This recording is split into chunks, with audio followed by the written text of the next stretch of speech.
सिडकोने आरोग्यवर्धिनी केंद्रासाठी आरक्षित नेरूळ येथे आरक्षण ठेवलेल्या भूखंडावर आरोग्य केंद्र उभारण्यासाठी महापालिकेने सेक्टर 8 येथील उद्यानात शहरी आरोग्यवर्धिनी केंद्र उभारण्याचा घाट घातला आहे. तर सेक्टर 6 येथील समाज मंदिरामध्ये उभारण्यात आलेल्या आरोग्य केंद्राला विरोध झाल्यानंतर या ठिकाणचे केंद्र बंद करण्यात आले. मात्र आरोग्यवर्धिनीच्या नावावर आरक्षित हक्काचा भूखंड असताना केंद्राच्या नावावर कोण मलाई खाते असा प्रश्न उपस्थित झाला असून हा भूखंड बिल्डिंगला कशात घालण्यासाठी पालिकेच्या अधिकाऱ्यांनी फिल्डिंग लावल्याची चर्चा सुरू आहे. निखिल मांडवे यांनी सिडकोने आरक्षित केलेल्या भूखंडावर आरोग्यवर्धिनी केंद्र न उभारल्यास भूखंडावर डोळा असणाऱ्या लोकांचे पितळ उघडे करू असा इशारा दिला आहे. राजकारण नको पण आरोग्य सुविधा द्या अशी मागणी मांडवे यांनी केली आहे. नमस्कार, मी निखिल रतन मांडवे.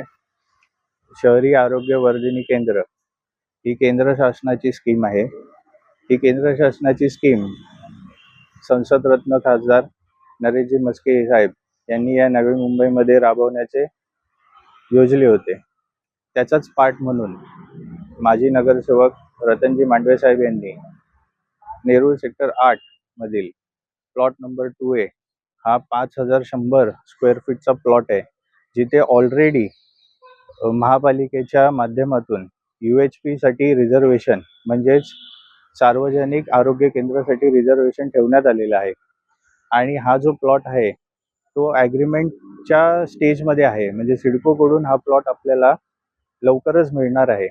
आणि हे जे कामच ते मेडिकलसाठी आहे. तर त्या अनुषंगाने मांडवे साहेब असतील किंवा मांडवे मॅडम असतील, त्यांनी शहरी आरोग्य केंद्र म्हणजे उपकेंद्र जे पोटा केबिन आपण म्हणतो ते इथे ठेवण्यासाठी अर्ज केलेला.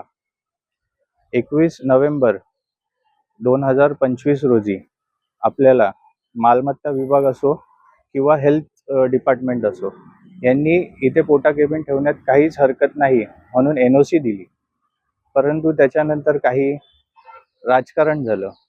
त्या राजकारणात मी पडू इच्छित नाही आणि त्याच्यानंतर या कामाला स्थगिती भेटली.